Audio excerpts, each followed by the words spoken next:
अध्याय 8 यहूदियों को व्यवस्था का सुनाया जाना। जब 7वां महीना निकट आया, उस समय सब इस्राएली अपने अपने नगर में थे।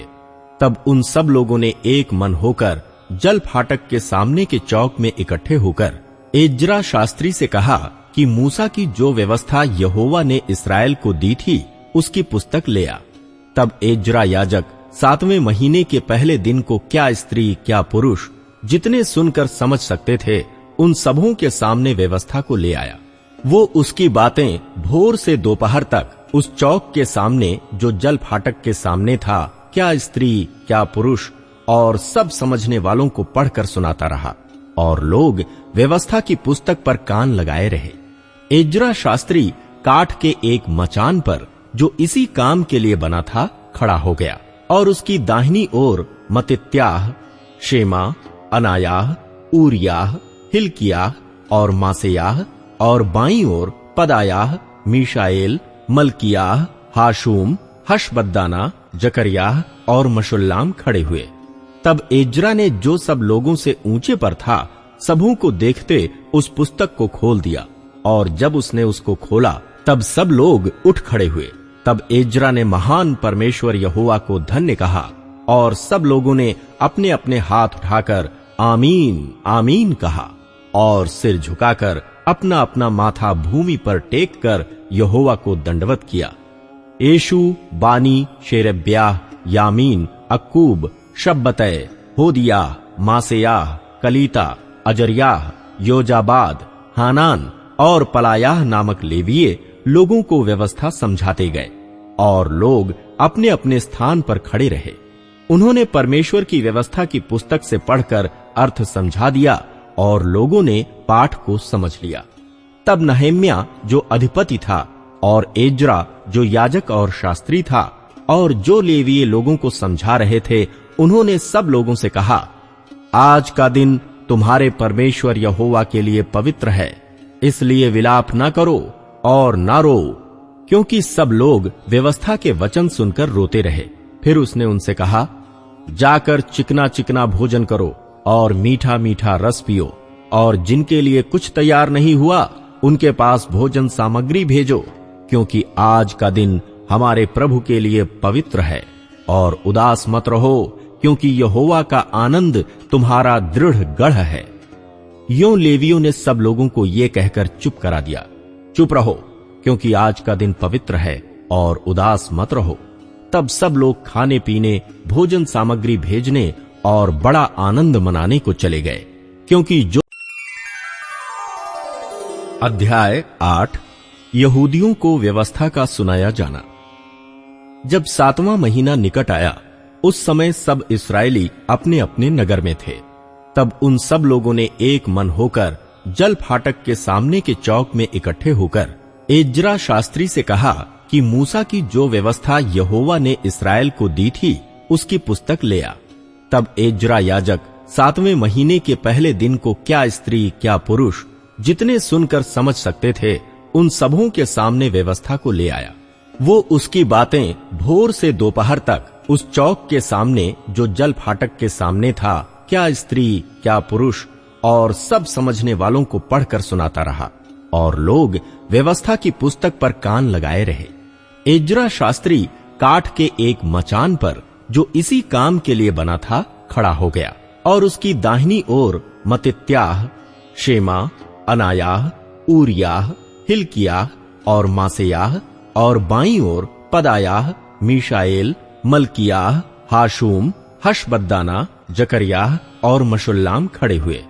तब एज्रा ने जो सब लोगों से ऊंचे पर था, सबों को देखते उस पुस्तक को खोल दिया, और जब उसने उसको खोला, तब सब लोग उठ खड़े हुए।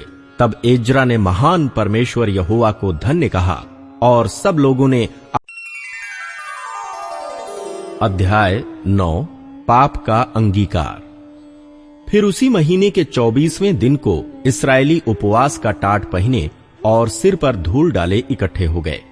तब इस्राएल के वंश के लोग सब अन्य जाति लोगों से अलग हो गए, और खड़े होकर अपने अपने पापों और अपने अपने पुरखाओं के अधर्म के कामों को मान लिया।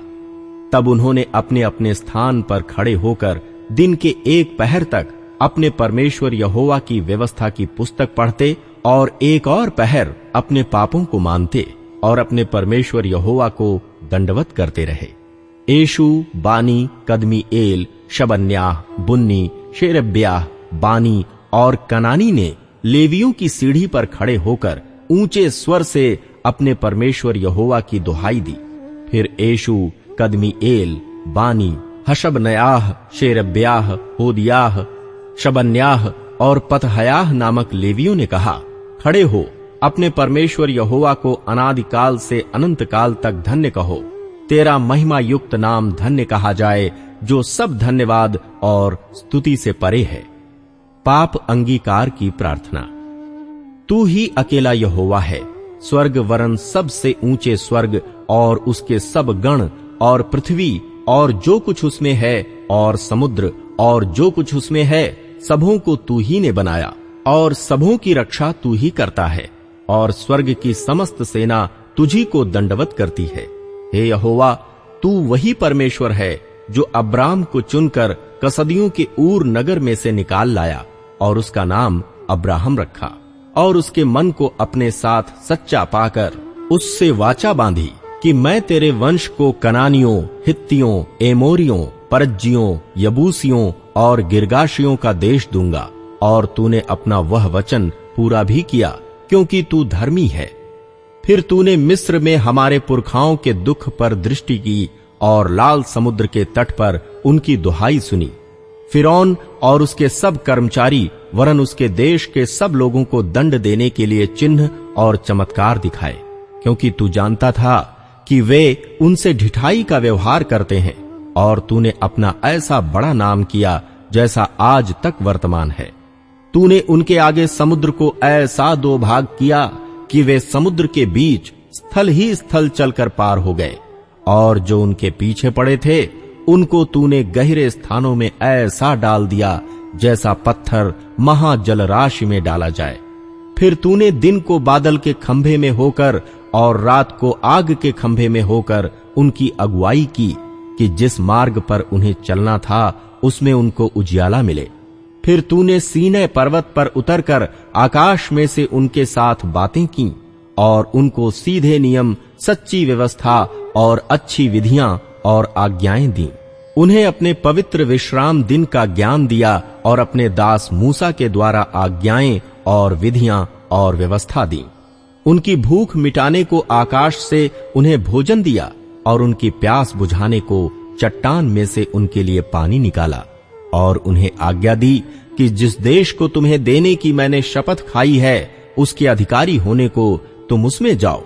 परंतु उन्होंने और हमारे पुरखाओं ने अभिमान किया और हठीले बने और तेरी आज्ञाएं न मानी और आज्ञा मानने से इनकार किया, और जो आश्चर्य कर्म तूने उनके बीच किए थे उनका स्मरण न किया, वरन हठ करके यहां तक बलवा करने वाले बने कि एक प्रधान ठहराया कि अपने दासत्व की दशा में लौटें।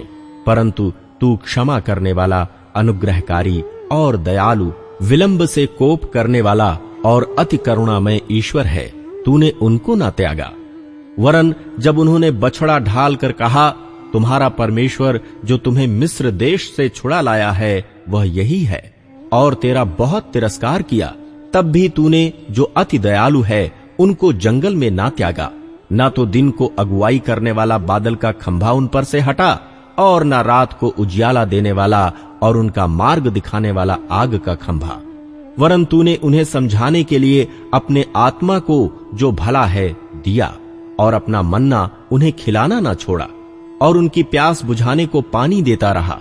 40 वर्ष तक तू जंगल में उनका ऐसा पालन पोषण करता रहा कि उनको कुछ घटी न हुई, न तो उनके वस्त्र पुराने हुए और न उनके पांव में सूजन हुई।